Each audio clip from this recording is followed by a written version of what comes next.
Good evening. Tonight is August 6th, 2024 at 6:03 p.m. I'd like to call this meeting to order and a roll call, please. Joe Shane present. Jess and Uranian present. 1.2, please join me in the Pledge of Allegiance. Pledge allegiance to the flag of the United States of America and to the republic for which it stands, one nation, under God, indivisible, with liberty and justice for all. I'd like to also thank our service members, past and present, and our first responders. Thank you for your service. Thank you so much. This meeting is recorded and it will be uploaded to YouTube afterwards. Is there anyone else recording? Yep. There is one person recording in here. 1.4, Chairman's additions and deletions. I'd like to add a resolution for our discussion in our meeting last night to 4.11.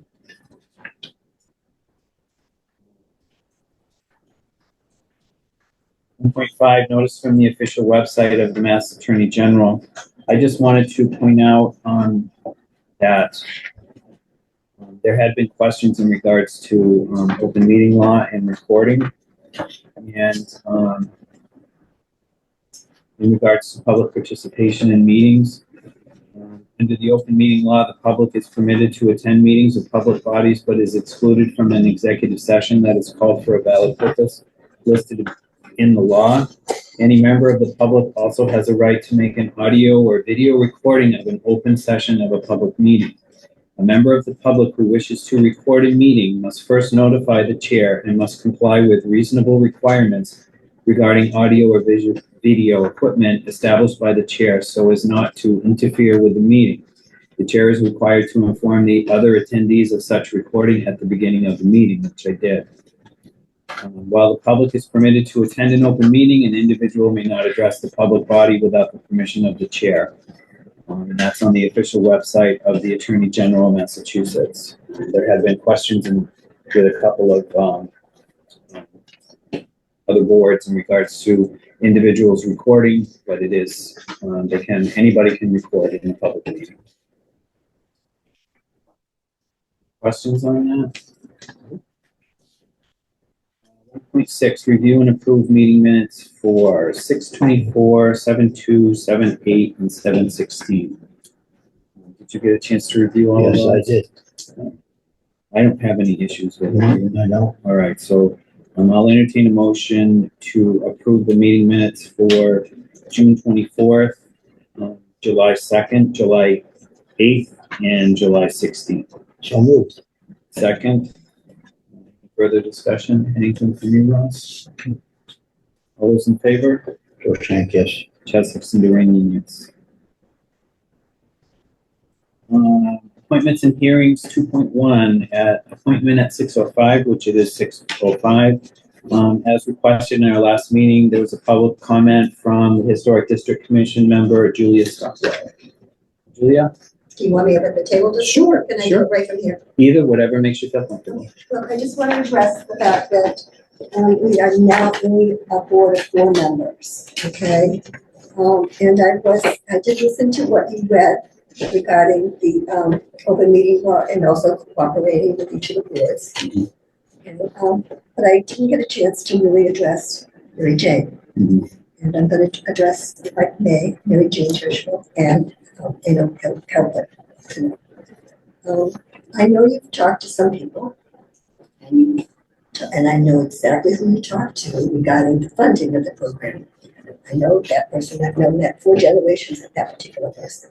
So I know that if he said something, that it might have been misinterpreted, or he didn't take the time to really address it the way that he should have. Because he's always very busy and always very focused on his jobs. So I've known him for a long time. I respect him. I've also stood up for him several times with people. But you've only given just a couple of people, and talked about a couple of people. And you've also talked about maybe doing a little bit of looking at a few videos to make a decision about a person who is very valuable to this town. she's a daughter of this town, as I am. She was born here. Her family is a doctor. Her mother did a lot for this town to support it. Every one of the children of the siblings are educators. She is too. She's a teacher. She taught high school, Latin and English. She also has a real estate license. She taught that at Penn State. She's also worked with the FBI, doing court cases and mortgage fraud. She's currently working with many lawyers throughout the United States regarding fraud and title search and title land search. So, and she's often gone into court as an expert witness. So, and I've known Mary Jane all her life. Well, except for a few times when she's lived in other states. But I grew up with her, I grew up with her family, I know her family very intimately. And I really feel, I'm really requesting that you maybe do a little more research and maybe discuss, whether you feel that she's appropriate for any of the boards here in town and that she would be very helpful to the town. So I'm giving you a list. I've taken time to do this because these are people that she knows, that I know, that she knows, and that know Mary Jane and her family. It's a lot of people on the list. I don't expect you to go and talk to every one of them, but I really would like to request as a person of this town, taxpayer and a citizen,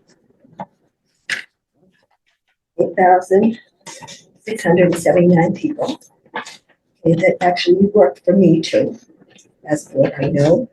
You get elected, and I know you volunteers, and I respect that. But I also respect her very much, and I think we should be doing jumping jacks and jumping up and down and doing flip-flops to get her on any of the boards. She's a very talented young woman, and I think she does have the best interest in the town. She came back to town, to her homestead, to help because she loves this town. She grew up in this town like I did, and she wants to help.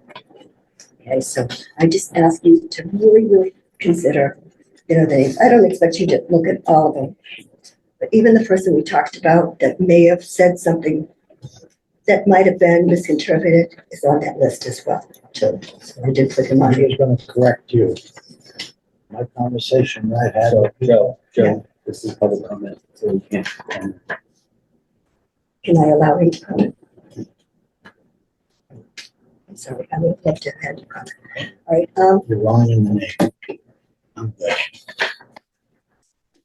I didn't get my information. well, there from were that a person. couple of names you mentioned. I'm Are you good. turning your back on me? No, I'm sorry. Okay, thank you. I know you didn't mean to be disrespectful. I know you're upset. I was too when I heard. Because this person has been in town and grew up in this town, and the family has really contributed a lot. And the person that I also felt that you talked to has grown up in this town, and I know them for 4 generations, and I know that they've contributed a lot to this town. So it seems like we're pitting two families against the other, and I'm not happy with that. So I really just ask you, out of respect, to just maybe, excuse me, I'm gonna lose my voice because of this, but to just take a little bit of time, look at the list I gave you, and maybe talk to a few more people and see if your opinion might change. And then maybe come back later. Okay. Now with Ano, I don't know Ano as long as I have Mary Jane. Actually, with Mary Jane, I've listed 2 of her siblings on there, by the way, who better knows her than her shortcomings and her achievements than her 2 siblings. So they're on there as well. With Ano, I haven't known as long. I've known him at town hall when I've seen him in here in the elections. I know him in the historical society. He's really a gentle soul and knows a lot of information about the board. He's been on that commission for more than 15 years. Right? So there's not a lot of us that have a lot of that information on there. So before we were going to meet with the selectmen for the appointments and reappointments, they had talked about reorganizing the board. So he was going to give up the chairmanship. So I don't know if that has any effect on what your decision was, because you never did say why you didn't reappoint him. But, most of the board members are over 77 years old. In fact, all of our members are over 77 years old. They have a wealth of information, especially about this town. So I really request seriously that you take another look at the situation. Okay, we did get a new application today, which is good. We're going to review that at the next meeting. But I would really like to see you talk to some of the people in there and then maybe come back. And if you come back with the same decision, then I'll respect that. Okay, one other thing. I haven't been in the town halls. I've been on the committee for 30 years. And I didn't have, I know how to post, but I didn't know about the Zoom or how to get to it or how to schedule an appointment. A room to set up a meeting because I'm an interim clerk now. So I had to learn all those things. It would be nice if the board could just put a one-page sheet to new members explaining that these are the things that have to be done for the board. Even though they may not do it right away, at least they have an idea that it's done and why it's done in the future. One last thing, if I may. I was disappointed that I couldn't speak at the meeting last time. So, and I heard what you said about the Attorney General. I just asked that maybe it's possible for you to leave maybe 10 or 15 minutes at the end of your meetings before you adjourn to allow anybody who wants to speak, any person in the town that wants to speak or has a question to address it and then adjourn. Do you have any questions of me? Thank you for giving me the time. You're welcome. You're very welcome. Thank you. 2.2. Chief, a little late. I apologize. No worries.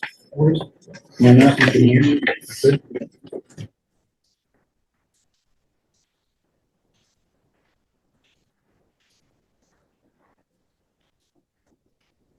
This is a discussion in regards to the police department with temporary change to the 12-hour shift. Where's yours? Sure. As a result of some staffing issues, we are down 3 positions. 2 are actually open. 1 is at the academy. So 3 positions are not populating the schedules, creating quite a bit of an impact at the department, particularly this time of year with court training, details, vacations, that type of thing. It's really having a big impact. Union approached us a few months back asking for a short-term trial type program where they would transition to 12-hour shifts. We had a number of meetings ironing out what we felt were the major issues or the issues within doing that. One of the major things is it's fairly foundational to the department. Obviously, the entire collective bargaining agreement is littered with things that get impacted when you move from the 8s to the 12s. So we went back and forth. I engaged counsel to come up with a memorandum of understanding to deal with it for a 3 or 4 month period. Just a quick overview of those things. The pay scales are addressed in there. Time off is addressed in there. I feel that that's something that the board should take a look at. Because we're dealing with it only in 1 quarter, you really can't convert hours and days. So when a person takes a day off, what does that mean? Is it a 12-hour day? Is it an 8-hour day? So we did address that in the memorandum of understanding to be as fair as we possibly can. We don't anticipate it having that much of an impact in their banks. It seems to be fairly negligible. If this is something that we wish to continue, it is something that would need to be brought up at our bargaining session when the whole contract is open, because the impact is profound. It is throughout the CBA. There's really no way to transition to 12s without going through that contract from A to Z. Some keys to it, we're doing what we can to be creative to keep the staffing levels where they need to be. We have employee wellness and mental health at the top of that consideration, and we don't want to work our guys to death, literally or figuratively. We've collaborated with them both in the crafting of the memorandum of understanding, but in the spirit of it as well. So if there are these things that we couldn't see in hindsight, there's a lot of change going on this little quarter that we're talking about. They've agreed to handle that at the lowest level and try to deal with that in a proactive fashion as opposed to using the labor movement to do so. The days and hour conversion is a little goofy. There is no question about that. When a guy takes a day off, his bank will only be hit 8 hours, but he'll only be accumulating 8 hours as we go. They work more hours straight time, which is another interesting thing. It is compliant with FLSA, but they work 84 hours in a 2-week period, all straight time. Anything outside their normal hours worked is overtime, which is consistent with the contract as it is. The other thing I wanted to make sure that I brought to the board's attention was that I am very well aware of the dangers of officers working too much. And there is a maximum hours work provision of our current CBA, which I would say in public, I'm not going to find to be all that effective, but nonetheless, there is one. It is rendered useless when we went to the 12, so we did address this in the MOU. There is a maximum hours worked provision in there. If an officer were to abuse that or to be in violation of that, they could lose their privileges to work overtime, details, or outside employment. So it is addressed as best as it can be. If it's all right with you, what I'll do is I'll have you sign 2 copies of it. I'll facilitate getting into the union and we'll retain the original for the length of the agreement.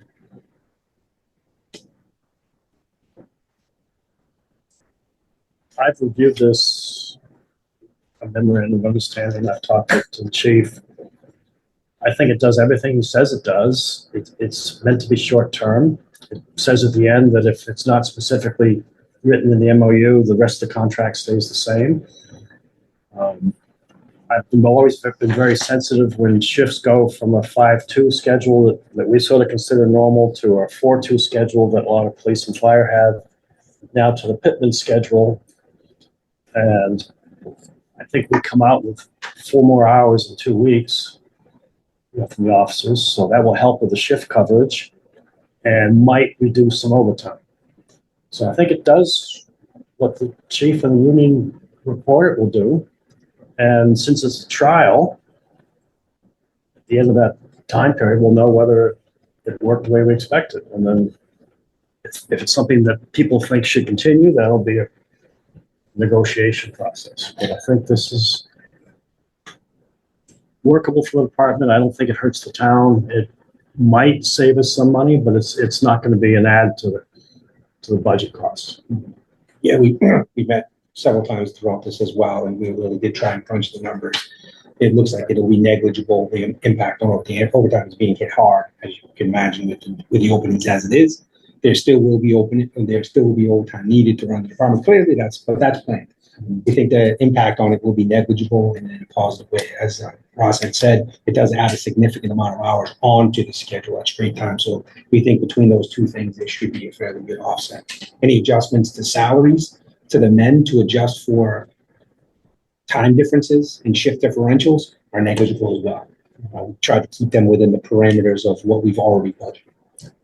I think there are a couple officers that would pick up a little bit of the shift differential, and there are a couple that would actually lose some of the shift differentials depending upon where they work.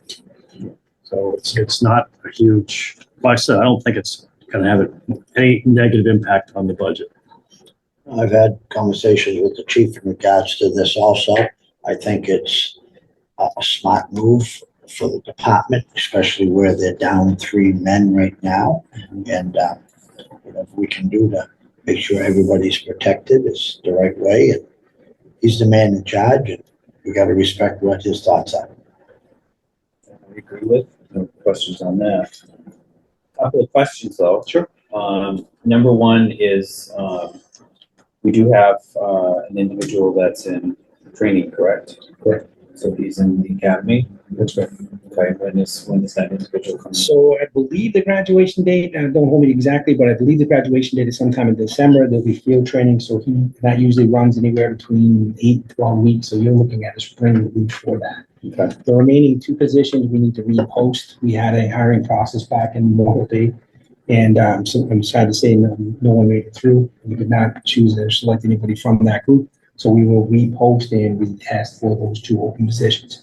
We'll get snapping quick, probably within the next couple of weeks. We'd like to probably put something out, probably have these guys testing or these people testing by the end of September, mid-September, I would imagine. I'd like to keep it out for about a month and flesh out candidates. We do quite a bit of outreach. We do quite a bit with the colleges, quite a bit with that type of stuff. So we'll get that done. We'd like to have that out for at least a month. So the timeline on that is what?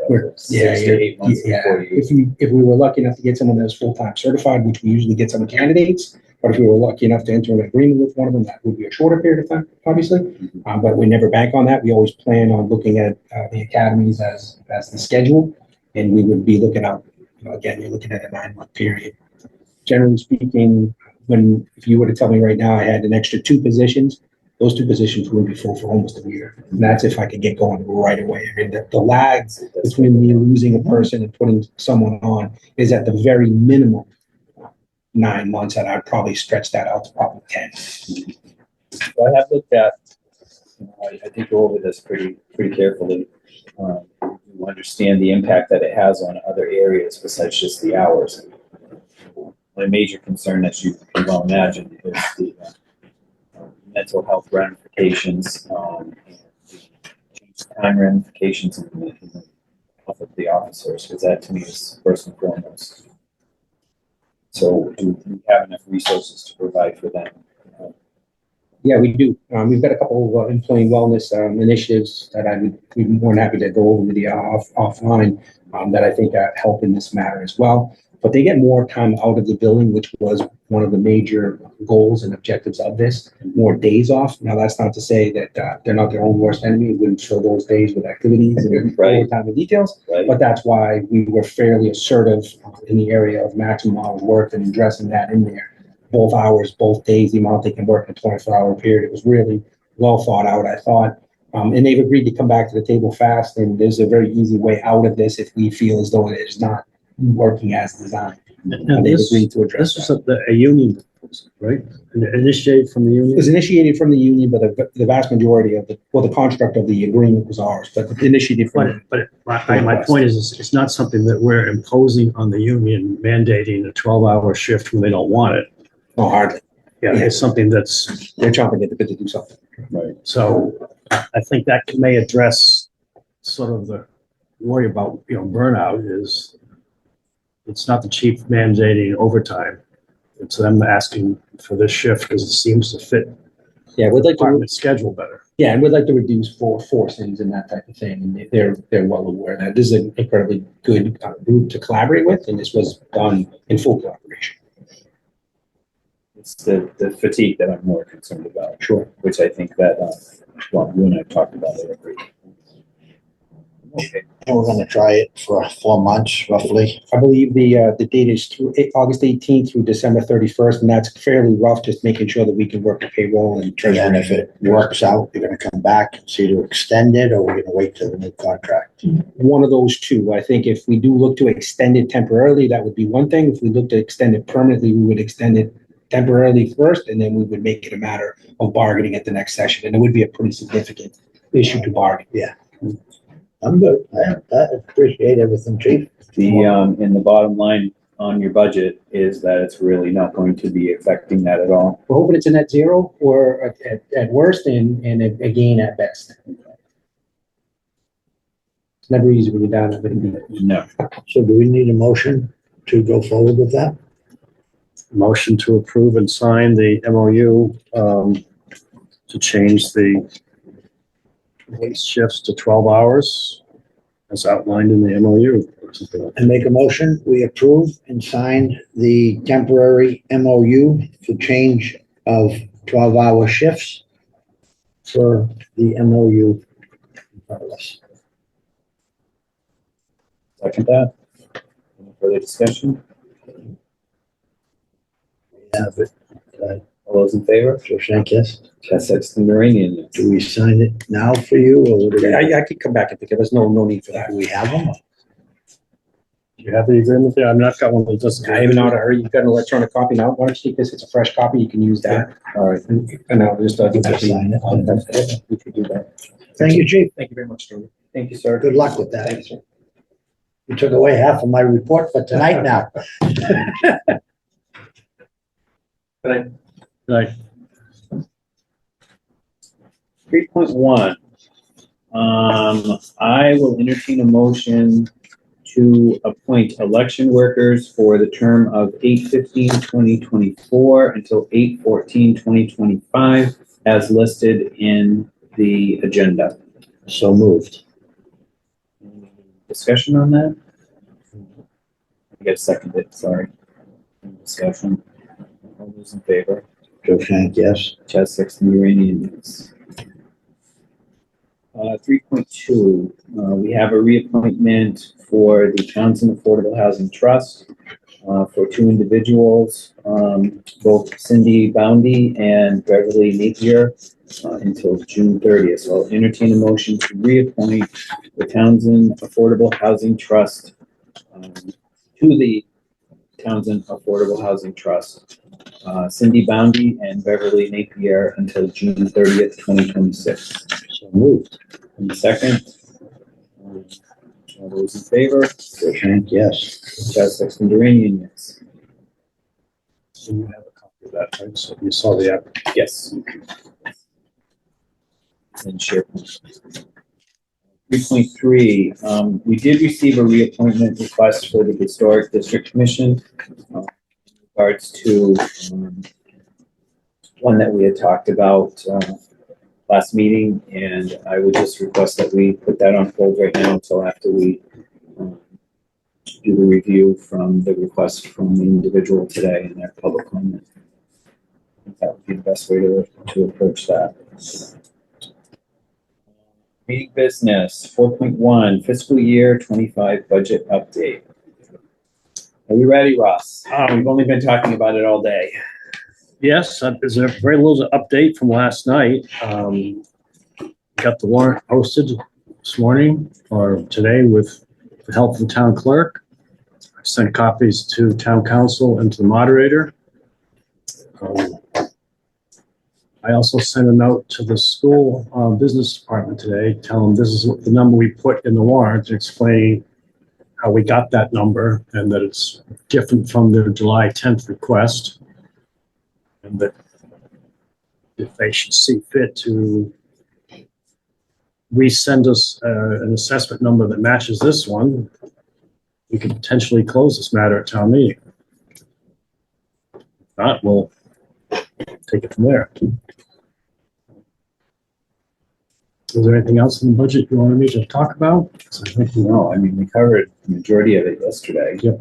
We might put this in here as a placeholder in case we didn't come to an agreement last night. Okay. Which I think, I think we did good yesterday. We got it nailed down really well.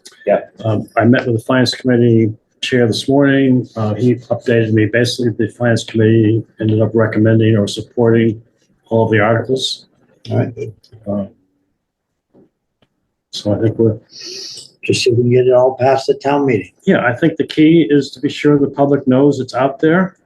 And if it's on our webpage now. The warrant is on the webpage now.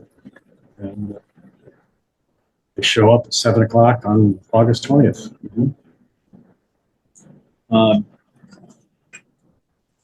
it was brought to my attention from a couple of people, what we can do to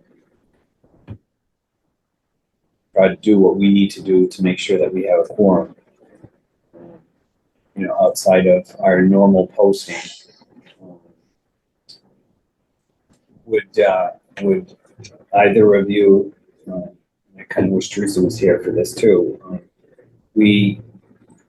to do an informational session like before. Well, the last one was so quick, I only was able to do a recorded thing.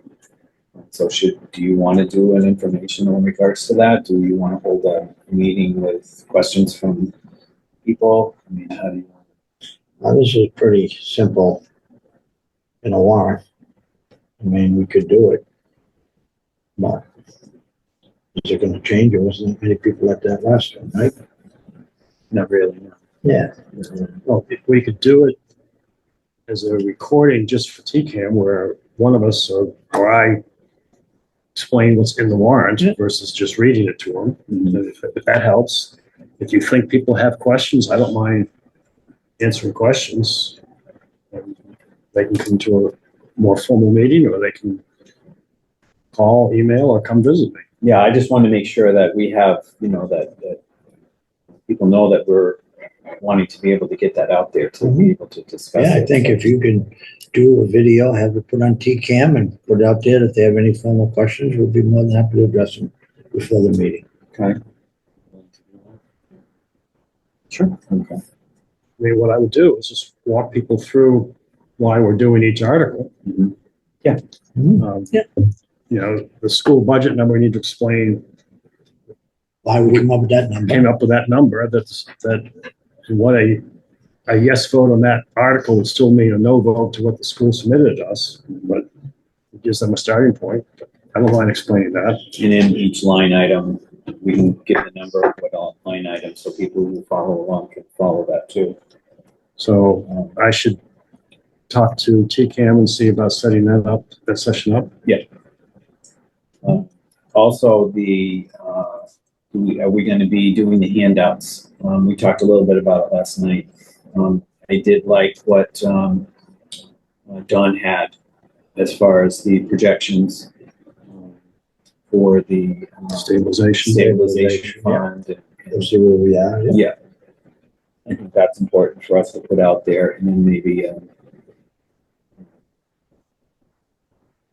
forget what that section is called, where it's the general section where it has all of our areas on it, and then the total amount for the budget. Oh, it's part of what's in the annual warrant? Yeah. We can do that. I thought we were just talking about, we're changing Just line a items. dozen line items. We're not going to bring up the whole warrant because we don't want to open those up for further discussion. That's why I'm asking that. Yeah. But that's just the one thing. Just to show where those changes are going to be. We just want to leave it. I think if we open that up and go to that line, someone may be able to bring it back. If we just address, as we talked last night, each line item, that's what we're working on. That's all we're doing on the budget. Okay. Because if we talk about any other line, we bring another line in, that's just gonna open it up, I think. We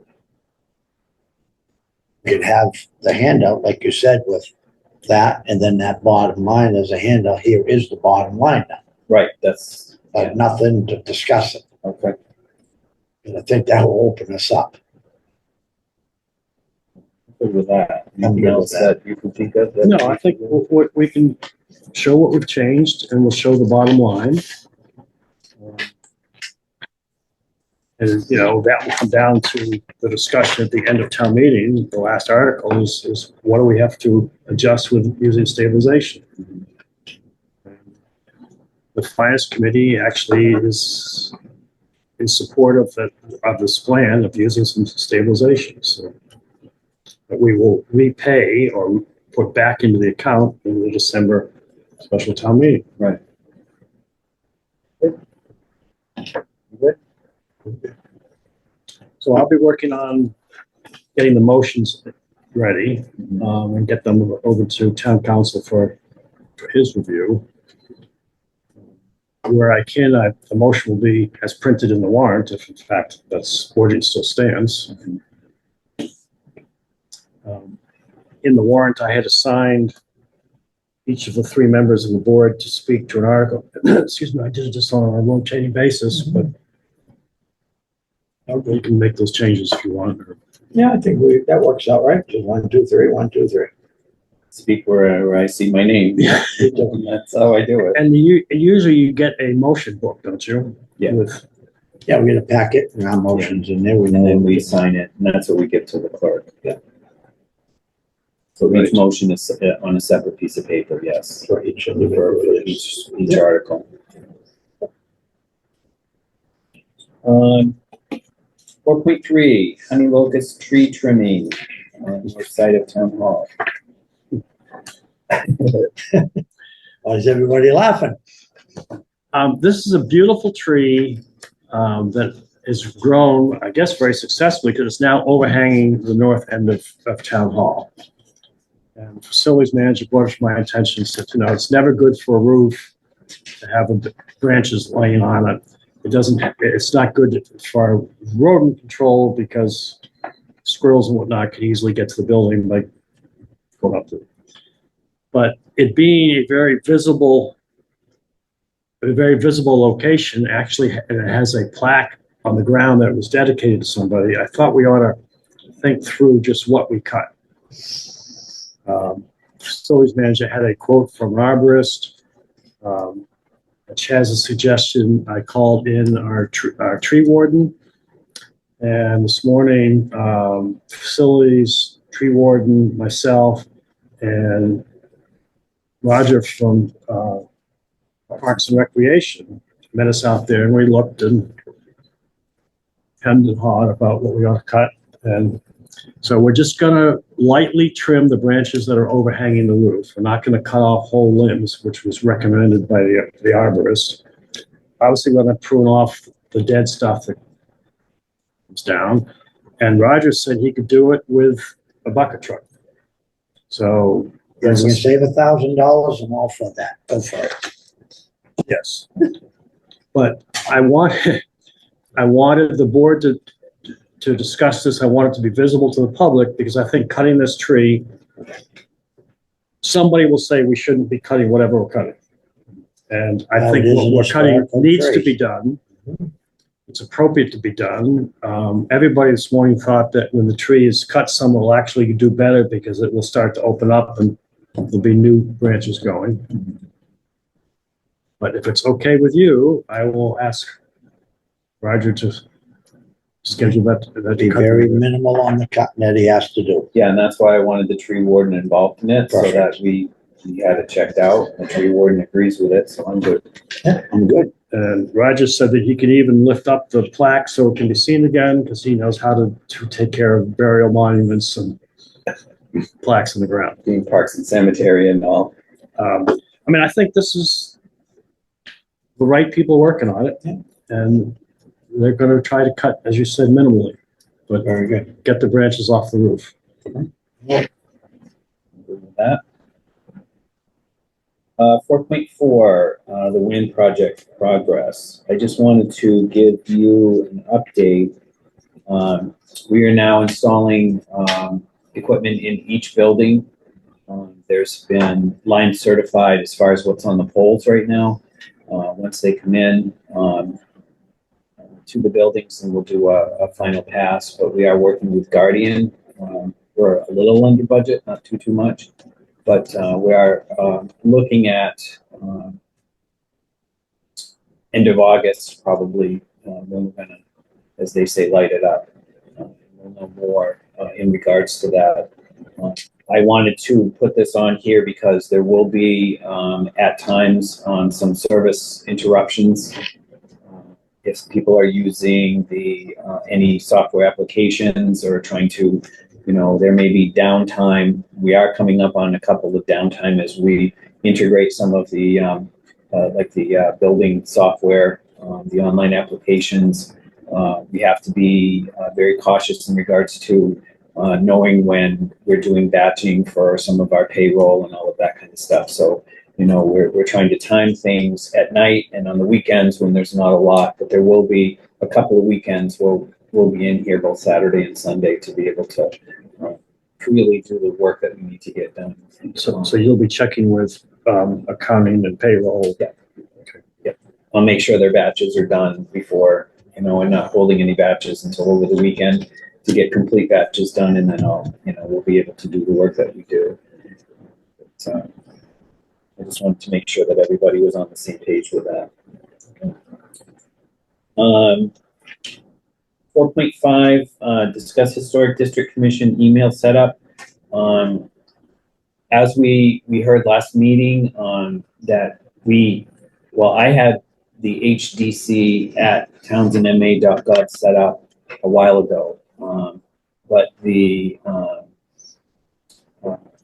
that is an active mailbox.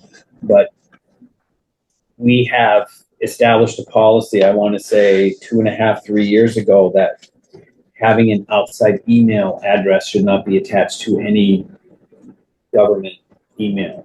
And no other board or commission has a town issue email address, which means access to a mailbox that's on the network for town. The HDC is in a they don't have anybody on their board that has a town address. The majority of other boards and commissions have an administrator that's a town employee that can access these things. So Ross, I'm wondering if, because the HDC works a lot with the building department, would building admin be able to print out what's in the HDC if we gave them access to it to put in their mailbox? I can certainly look into that, yes. But we need to figure out how they're going to be able to get email out of that email box. somebody who has a town account should be able to be given access to that. What about the town clerk's office? There's two of them in there. Why couldn't town clerk, then they could put it right in the mailbox right there. That'd be, I'm asking Ross to well, take that's care what of I'm it. asking, right? I will see which one works best. Yeah. But I want to accommodate them in their requests to be able to access that box, and they're looking more for a legitimate Email, I think, you you know, can't do which that, Yeah, we can't, because we can't afford giving to everybody, everybody. yeah, that's what it's gonna end up being. Right. The switching, when, you know, that's gonna cost us money, because when we buy the licenses, we have to buy the licenses for a year, and it's just gonna turn into a big mess. No, I think what you're suggesting, have one of the departments grab them for them and put them in the mailbox, and they're always in the building. It's only, that's one of the few that don't have an admin. Yeah. That's The concern about that is that communication is only one way, because there's nobody then from the HTC who can respond to those emails. But we'll see if that's workable, and if not, we can come back with another plan. The only other thought is that they work with somebody to be able to log into that email and do the addressing and all of that kind of stuff on the town computer. Say that again? Somebody being able to go into using a town computer, going into that account to look at the email and to answer it. They would have to do it in town. Well, even if they use a town, they shouldn't log into a town computer on someone else's credentials. They should have their own credentials if they're doing that. That's what I'm saying. So Yeah, they have to be somebody here that allows them to use just to get into their email box, or the HTC email box. There has to be something, and there has to be a secure method. That's basically what I'm saying. I won't look into it. 4.6. I had a conversation with town council in regards to 65 Main Street, which is the Old Harbor fire station. There was in November of last year questions in regards to the ownership of the Old Harbor fire station and the property that's the Old Harbor fire station is sitting on. We have the deed, the book and page, copy of the book and page, and we also have the 1936, 1934 in a town meeting where the town approved the sale of that property. But there is an abutter that I'm still contending that possibly that if we are not actively using it as a fire station, it reverts back to the original owner, which we do not see anything in regards to that. The only way that we can find out is to do a title search. And town council does have people that can do a title search to verify for that. Do we want to go that route, or do we wait until any actions? If any action. I just don't see spending town money. I don't get what it's getting turned into a fire museum. So it has fire part of it. Doesn't say it has to be a fire station for the fire department. It is being part of the fire department. I don't feel we should spend our taxpayers' money doing a title search. If there's a problem, let the abutters come up with it. Let them pay. Why are we going to pay to solve the problem? Exactly why we're in the mess we're in with that whole historic district. So to be clear, the deed has no restrictions on it. It has no, it is the town purchased the land according to the information that we have. According to town council, is that if anybody contests that, it would be up to the person to contest it to pay for a title search, that kind of thing. I am just trying to problem solve because we are have been in contact with an attorney for the abutter, and the abutter agrees with the documentation that we have put out, and also says that, you know, individual may want to file. Okay, that's Well, what I then say. I don't, yeah. So let them file, let them do what they gotta do, and then if we have to spend town council money to spend to do it, then we do that. But we're in such a financial crunch, I don't want to spend money to research a title that's been, for how many years, it's not town property. It's ludicrous. It's just ludicrous. Well, the town seems to be convinced to go one way. Yeah. So to me, the matter is dead. If an abutter or someone else wants to do their own research, let them do that. When they present that research to the town, we could look at it and either reevaluate our decision or research it further. But the town's position it seems to be clear. I mean, The town council says that according to the documents that we possess, There's no question. there's no question. So let's just And move on. there may be, but he says that what we have is exactly what it is. And I'm throwing it out there. You know, if we want to So move I make a forward, vote that we do not do any title search on 65 Main Street. If an abutter has an issue, they can do it, and then it comes back to us if it needs to be. First off, that any motion needs to be in the positive. That's number one. But I don't think we need to vote on it if we're not going to do it. I can do it, yeah. All right, Okay with you, Ross? yes, absolutely. 4.7, this we do need to have a vote on. So I'll entertain a motion to dissolve the town administrator search committee effective today, August 6th, 2024. so moved. I'll second that motion. Any discussion? I want to thank the TA search committee, the chair, and all of the members. That was quite a task. They had much more documentation than we had the last time. And I just want to say thank you, and they did a great job. I want to say thank you too. It was a lot of hard work that they put in, and they brought a couple of good names to us, and I think we did the right thing by proving the right person. So thank you very much. All those in favor? Joe Shank, yes. Chad Sexton, Uranian, yes. 4.8, I would like to entertain a motion to approve a request for the 20th annual Gregory Reeves Memorial Road Race, AKA Greg's Run, on October 12th, 2024 in Townsend. So moved. And I'll second that. Does this involve road closures or anything like Yeah, that? that's what I was just gonna say. This will, and usually, at least last year, didn't we get the road closure afterwards?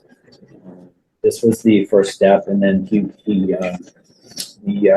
person who's in charge of it will take care of all of the paperwork, and then we'll vote on the road closure. And then we vote on what the police department's approved to. Right, the detail and all of that. So they do take care of it, but this is their first step. And we voted on it. Okay? 4.9, discuss interim or select board office. Oh, intern. Okay. So we have a gentleman that's interested in interning with us. And with Eric and I had come up with a couple of things that we would like to have assistance with as an intern. I just don't have time to be able to spend with somebody right now to be able to do that. I really like to bring this young man on who's interested in doing it, but I think I would like to wait until we get Nelson in before we start anything. So the reason why I put this on there is with the board's permission that I'd like to be able to either I or Ross reach out to the young man and talk, bring him in and talk with him because you haven't talked to him yet, right? So I'd like to have, bring him in and have him talk. I I do want to say that we've had some great success with the past interns that we had, one of which was with us for a long time. So I want to be able to do that, but I just, to be fair to the individual, I want to bring them in and at least talk with them and let him know what we're looking at in regards to. You or Ross, whoever wants to volunteer for it. Okay. All right. So. So we haven't heard a volunteer yet. Rock, paper. I'll be glad to talk to him. We'll figure it Okay. out between the two of us. I guess you waited long enough for me to finally volunteer, but yes, I'll talk to you. Sabrina, could you send me his contact information? 4.10, the forestry contract, yet again, I just want to be clear that nothing has changed in this except for the scope of work. That had been a discussion with the Affordable Housing Trust, and they're down now to, this is what they're gonna do, and this is really just the scope of work that needs to change. We already authorized it, but they felt they wanted to put it back to the selectmen to let them know that that had changed so that there's no issues with it. I reviewed it and I don't see any issues with it. You're good with it? Okay. Do we need to formal vote on that? We've already voted on it, but that's like the exact trees and the exact things that they're doing. They changed the scope on that just a little bit. I also know that there was a discussion in regards to the buffer to surrounding properties. I think they increased it a little bit, so it doesn't look like. And that's what's indicated here, right? A 30% forest buffer will be left, Correct. so forth. Correct. So the board, you could have a motion to accept the contract dated June 17th. With the landowner being the Townsend Affordable Housing Trust for a forestry project. Second. That was easy. All those in favor? Joe Shank, yes. Yes, that's Good good. job, Yes. Thank you, Ross.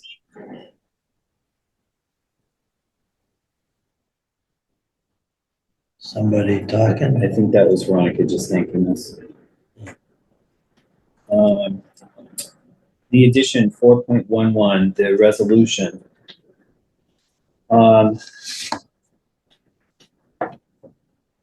In my free time, I drafted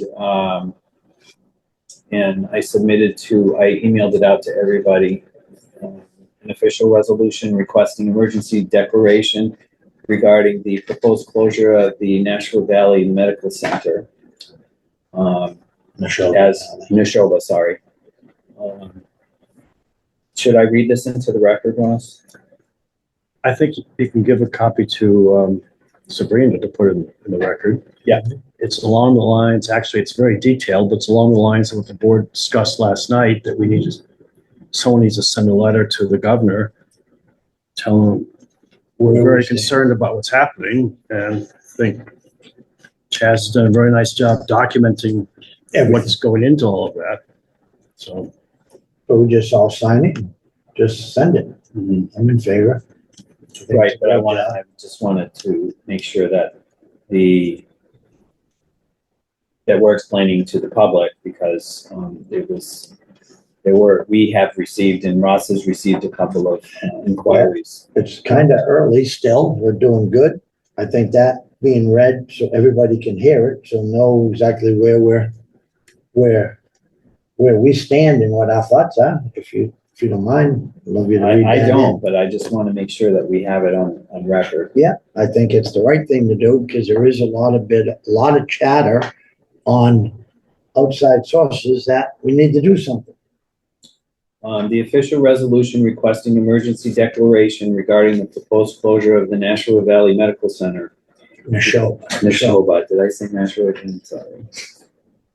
We, the duly elected Townsend Select Board, given the impending proposed closure of the Neshoba Valley Medical Center, and I'll use the NVMC from this point forward, scheduled for August 31st, 2024, officially implore the Governor, Maura Healey, of the Commonwealth of Massachusetts exert her leadership and official powers to prevent the closure of the NVMC, including but not limited to declaring a state of public health emergency to prevent the closure of the NVMC, in addition to formally adhering to the 120-day closure process in accordance with Massachusetts state law. Whereas the NVMC in Air, Massachusetts is a 46-bed community hospital opened in 1964, which has continuously provided primary critical health care, including emergency health services, to the 15 towns of the Neshoba Valley region of Townsend, Ashby, Bolton, Foxborough, Devens, Dunstable, Groton, Harvard, Lancaster, Littleton, Pepperell, Shirley, Stowe, Townsend, and Westford, with a combined population of approximately 114,390. Additionally, the Neshoba Valley Medical Center provides critical secondary emergency care to the other communities of north central Massachusetts and southern New Hampshire. And whereas the NVMC receives approximately 16,000 emergency room visits annually and receives approximately 91,000 outpatient visits annually. And whereas the NVMC is geographically positioned in a key location to provide central direct health care emergency services to rural communities which do not have access to public mass transportation, for patients to travel beyond the region for healthcare and emergency health services, including our most vulnerable populations of the elderly, disability community, and children. And whereas currently the town of Townsend's emergency response, which is our advanced life support, averages 30 to 40 minute return to service when transporting to the NVMC, which is only 10.7 miles from the Townsend Fire Station. The closest alternative hospitals to the town of Townsend are as follows: Leominster Hospital, 11.4 miles, Emerson Hospital, 30.32 miles, Lowell General, 25.93 miles, and Southern New Hampshire, 22.30 miles. If NVMC closes, Townsend Emergency Response is estimated to take critical services out of the response areas for up to an additional 2.5 to 3.5 hours, assuming no traffic and ideal weather conditions.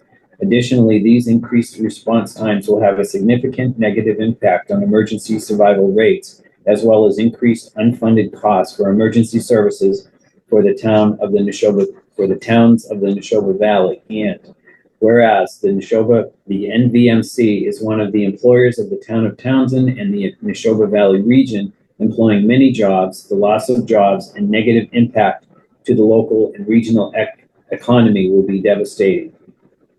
And whereas the NVMC to date has not received a viable bidder to assume the operations of the hospital, and the federal bankruptcy judge on July 31st, 2024, ruled that Steward Medical, the current owner and operator of NVMC, to proceed with closing the hospital by August 31st, 2024, in only 30 days, as opposed to the 120 days per Massachusetts state law. And whereas the impending closure of the NVMC by August 31st, 2024, will create a healthcare void in the Neshoba Valley region, impacting over 100,000 residents of the Commonwealth, increase emergency response times to over an hour, cut off direct local access to public health care to the region's most vulnerable populations, create the loss of over 500 jobs, and shutter the entire emergency response service for the 15 towns of the Neshoba Valley Medical Center. A man-made public health emergency currently exists.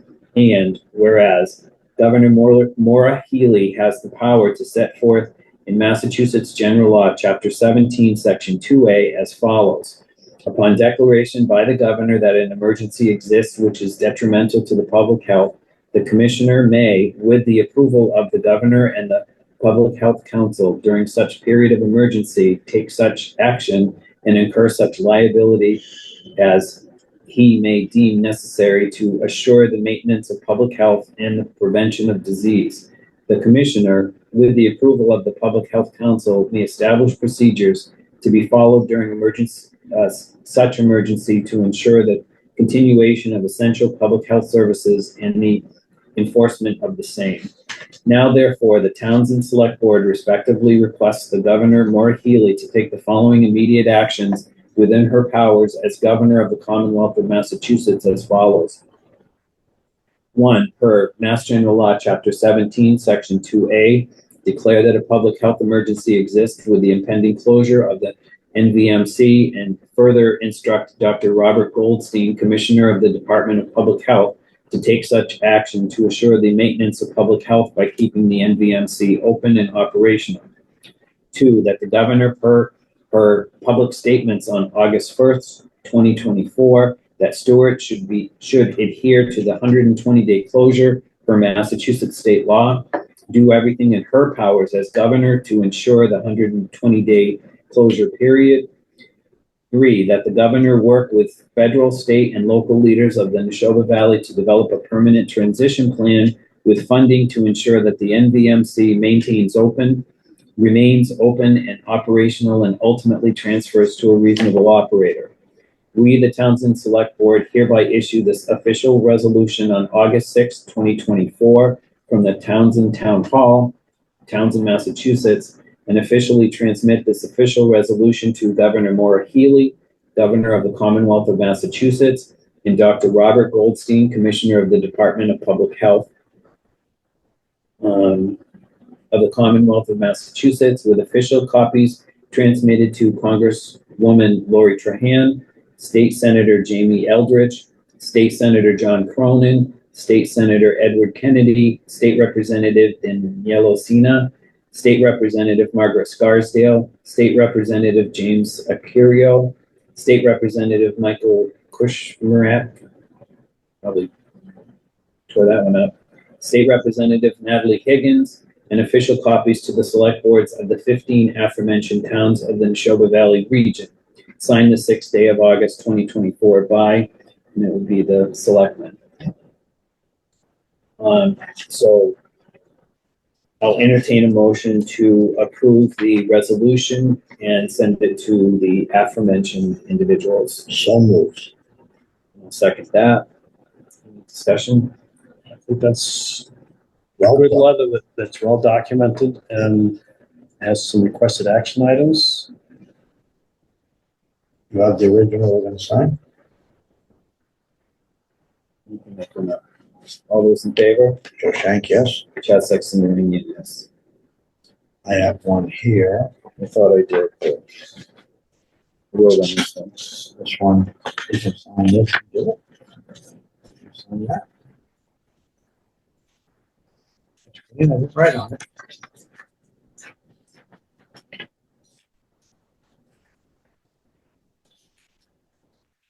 I thought I gave you, Jazz. I have a copy also. If you need one.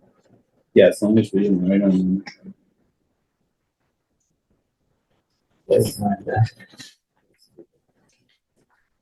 Why'd you do that?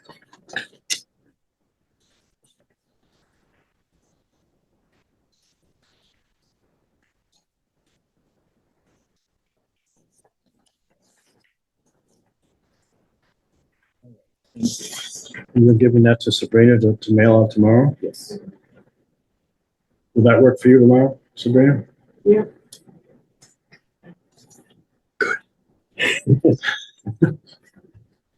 Yeah, it's here. 5.0 ARPA projects, I didn't have anything. No, but I think that's a topic we ought to surface for the future meeting so we can keep track where everything is. Okay. I propose that I'll put that on the next menu agenda. There was a public records request for documentation on that, so if we have something already, we can. We do have some we do have all documentation for it. It's the public records request. Asking for how the money was spent and allocated. Okay. We have a consultant that we can get. Well, that's going to detail some work. They want to know everything that we've done and what we've spent it on. So, yep. So who's going to pay the cost of putting that together? Well, we've got it first, if estimate, if it's something substantial, then the person requesting the records will have to. Do we have a name of who's requesting? Yes, I don't have it with me now, but yes, we know who it is. you forward me that name after? You want me to kind of hold this Capital Solutions that's doing that? Yes. Jennifer?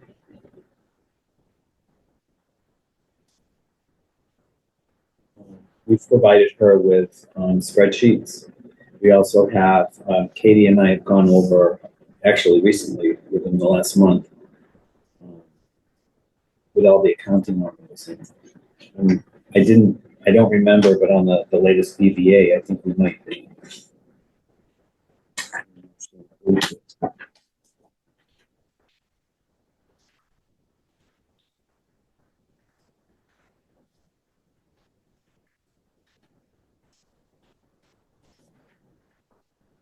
It's on this one. Just printed this, I didn't see it on the agenda. But she can pull this off of, Can- because we just went over where we're at with all of the levels, and we were going to be submitted to Jennifer, so Jennifer has all that information. I will contact Jennifer and Katie. And this is going to be on the next agenda anyway, so we can discuss it then. 5.1 Town Administrator updates and reports. I have a very short report, only because we just did one last night. As I said a little bit earlier, the board approved the warrant, and the finance committee basically is agreeing to recommend most of all the articles. So that warrant was posted today through efforts that Kathy arranged with our constable. The school budget still needs to be resolved, as we talked about. The number that's in the warrant is not what the school asked for. So, but it's an attempt to provide them with guidance that they could see fit to do. We had our first working group meeting today to work out the trash fee collection process. We had some great work that was done by the treasurer collector as far as how to use Vadar and some of our other existing applications. Started going through some of the questions about what amount we're going to allocate out to everybody, and the assumption is we're going to allocate the full $822,000. And we discussed opting out options and how we might structure that. So we're getting a framework put together, and as soon as I have something that I think is solid, I will. Enforcement, the Okay. logistics on computer software, who's going to be in charge of what. It was a good meeting. I thought it was well attended. So that's all I've got to add after last night.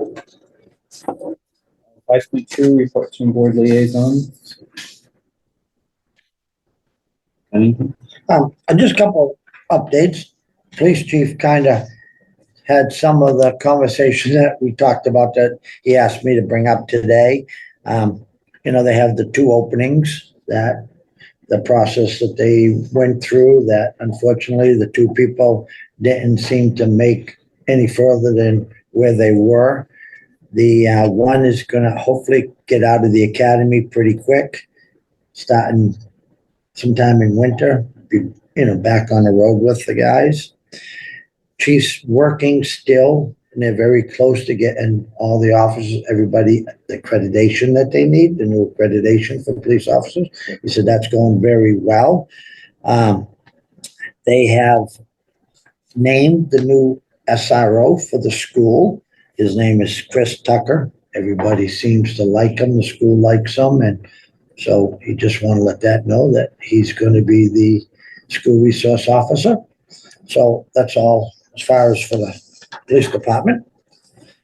Fire department today had a little conversation with them. They were very concerned about the hospital closure, which we've been all talking about for the past couple of years. I did tell them that, we are working on it. So that was good.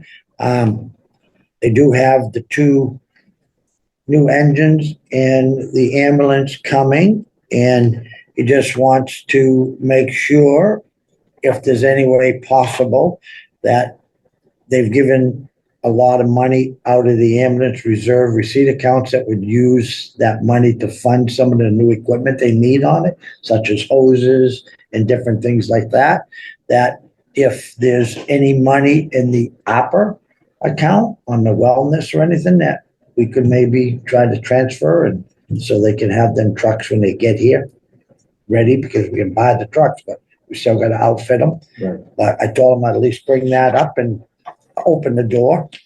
The old forestry 2 truck, the old Army truck, was sent back to District 6, so we no longer have that big Army green truck running around for the forestry. So that went back. The month of July, he says they've got pretty much so a great increase in the reserve account that brought in. They're thinking a little over 100,000 to 107. So he says it's been very productive. The guys have been very busy working. They're also working on, we just had that cloud outage where everybody got hit, 9/11 went down, so they're trying in-house to try to figure out how they're going to get around that. So they just want to let us know that they're concerned about that locally. So they just want people to know they're working on it. Yeah. Yeah. He did ask about the labor contract, the union contract that we already approved, where that stands and why it hasn't been signed, but what It do hasn't we, been signed because it hasn't been written, because I've been doing budgets and town meeting. But it's more moving to the top of my list to do. okay, perfect. Um, All right, Yeah. that's fine. He mentioned that to me already. All right. And he just wants to just let us know that the state just did their ambulance inspections, and that's really a very tough, rigorous inspection from outside mechanicals all the way to all the equipment inside. And all our equipment passed with flying colors, which that's unheard of on a lot of equipment. So just kind of a good showing that they are respecting and maintaining that equipment, which is really important. Well, I think since this chief has been here, he's been working hard on maintenance and annual Yes, and it requirements. shows right there, because they were very surprised that everything went that quick. So that's just a great, I send kudos to everybody that's working on that, because you take an ambulance out of service, you create a serious problem. So that's all I have for public safety. Pretty good. I'm gonna start with the water department. It's been brought to, our attention that there has been some vandalism at the, Witches Brook, well. It started off being somewhat minor, and now it's to the point where it's concerning. So the commissioners are having an emergency meeting on the 8th to talk about, signs and possible fencing around it. Because we do have to, that's a pretty serious offense, messing with a public utility like that, so. Okay, that's the water supply, right? The wells? Yeah, all right. So, talked to the superintendent and one of the commissioners, and they're gonna come up with a plan of action, in regards to securing that. Do we have any cameras? Do they have any cameras down there? No, that's what they're gonna be talking all right. about. It may be, it has to be incremented, I think, in steps, so signage, because you have to have signage before you can trespass anybody, it has to have a sign that says no trespassing. There's been nothing over there for all these years. It's to the point where it's concerning to the water superintendent, so we need to get something done immediately. But outside of that, the water department looks like it's a little ahead of schedule. So instead of November, they were talking about they might be in the new facility by September or October. Wow, good for them. Yep, that's what I thought too. But I just want to thank the commissioners, and I also want to thank the superintendent for the work that they're doing over there, because it's the amount of work to be able to do what they're doing. And this, hopefully, their plan of action, they have a 5-year and a 10-year plan on, they want to resolve the current issues, especially in the Timberley Park area as far as discolored water. They really have an aggressive schedule on flushing out the entire system. They need to know exactly how the system's going to, you know, once you change the environment, you've got to monitor and find out how it's reacting to it before any additions on there, but there is going to be additional customers that they're going to be adding to the system as we move along. So, you know, they're taking the right steps to be able to do that. We also have the state being very watching everything to make sure that things are followed the way that they're supposed to, but more importantly, they're looking to see how we as a small community have developed this entire project so that they can use it on other projects in other towns. So it's quite a feat. And I personally can't believe that a town of our size is putting in a plant like that. I mean, it's Nobody around us got one. and the funding too. Yeah, The funding funding. was put in place for it too. And to get it done as quick as we have from, you know, the beginning right to now. That's huge. That's what, 3.5 years, maybe 3 years. That's unheard of. So, I mean, I remember when we were talking about it and, you know, the PFAS when it first came out. Yeah. So, outside of that, the other boards that I've been working with are pretty much status quo. I know that, you know, we have to be the interim voice to these boards and commissions, and I just want to make sure that all of us are working as liaisons to make sure that the voice goes to the liaison first before it actually comes to the select board to work on. So if we can kind of keep our ear to the boards and commissions, I do want them to know that we hear them and we're doing what we can to help them out. I'm taking on a lot of work, and when I'm not the liaison to a particular area and I'm asked to do things, I have to defer to the liaison. So I just want to put that out there. If I can interject, that if you're getting personnel type requests, those that should actually be redirected to the town administrator versus to the board liaison.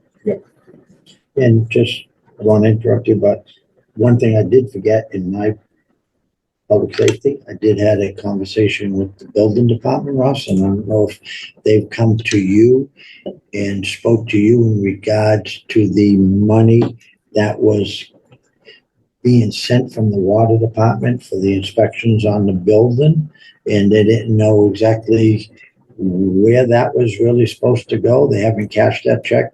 So have you talked to anybody in the the building department? For inspections of the new treatment plant. Yes, there was an amount of money. That was brought up a month or more ago. Yeah. And I thought they had resolved how that was going to be handled. I just talked to them the other day, and they said they still not cash it because they're not really sure how to handle that. So I guess you can look into that. I think I will be glad to look into that. I think we talked about it when it was brought up to me, and I thought that was going to be given to Katie, and Katie was going to put it on their property. So it's the building department inspection fees of the new treatment plant. Right. The question is, Where are they putting that money, and what is that money to be used for? Is their question. I will check, but I don't know why it's not handled the way any other building inspection fee. He, meaning the building commissioner, had made a comment in regards to setting up a revolving fund. Yes, and I think the answer was that wasn't appropriate for. Correct. But he wanted to make sure that that money was earmarked for the building department. And wire inspectors and plumbing inspectors, I think, right? So I didn't know enough about it to get into the conversation with her, but I told her I'd bring it up tonight, and So done. hopefully you guys will figure that out. Sorry about that, Jazz. That's all right. 5.3 announcements and communications. The only thing I have is a legal notice from the Conservation Commission. This is in regards to a public hearing that the Conservation Commission is holding on Wednesday, August 14th at approximately 7:15 p.m. The hearing will be held virtually via Zoom meeting and in person at Town Hall.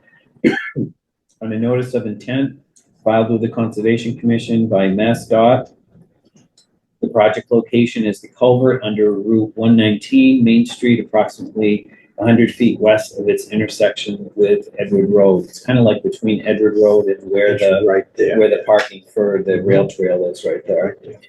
The NOI was filed retroactively for structural repairs following a head wall and embankment collapse, which resulted in a blockage of the upstream end of the culvert. The work occurred in land under water riverfront area in a 100-foot bordering vegetation wetland buffer. Parties wishing to speak in support of or in opposition to may do so at the meeting. That was, again, it was a retroactive because the culvert collapsed and they needed to get it fixed. So they're taking care of all of the what needs to be done. That's all I got. Ross, anything on that for you? No, I'm good, thank you. Next meeting is going to be Tuesday, August 20th at 6 p.m. Special town meeting. Then after that on 8/20/24 at 7 p.m.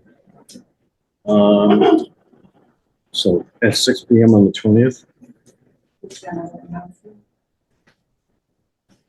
the only one I put in there, whatever.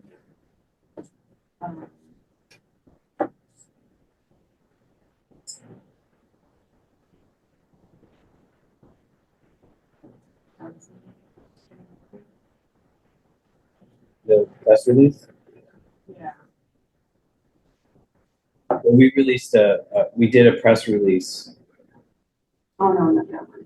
for Nelson, which is, he's starting on the 26th of this month. We're also going to, at 12 noon on the 26th, we're going to have a brief luncheon for him, to welcome him, like we did with Eric. School management. Oh, this one, yes. There had been some work with, I kind of started this and then lately Ross has been jumping in and filling in for me and I appreciate it. This is the town administrators of Ashby, Pepperell, and Townsend in regards to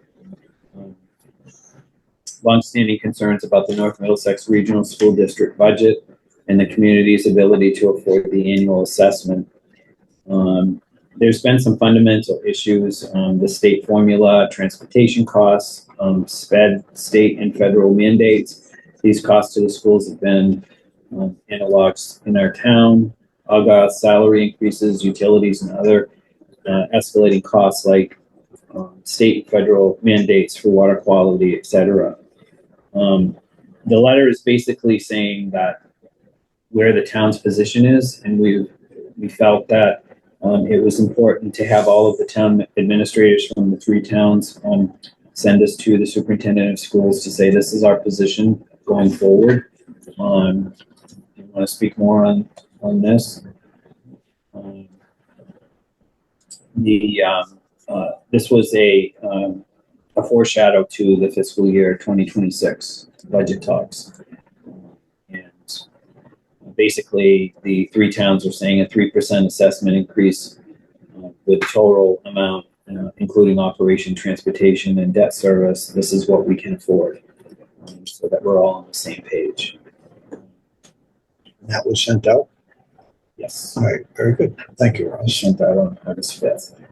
Well, it's good to have all three towns working together, giving the same message to the schools.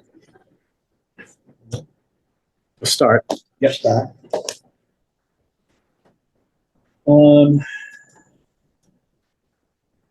I'll entertain a motion to review and sign payroll and bills payable warrants out of session. So moved. And I'll second that. Any discussion? All those in favor? Joe Shank, yes. Chad Sexton, Randian, yes. Make a motion, we adjourn There we go. at 7:26. I'll second that. All those in favor? Joe Shank, yes. Chad Sexton, Randian, yes.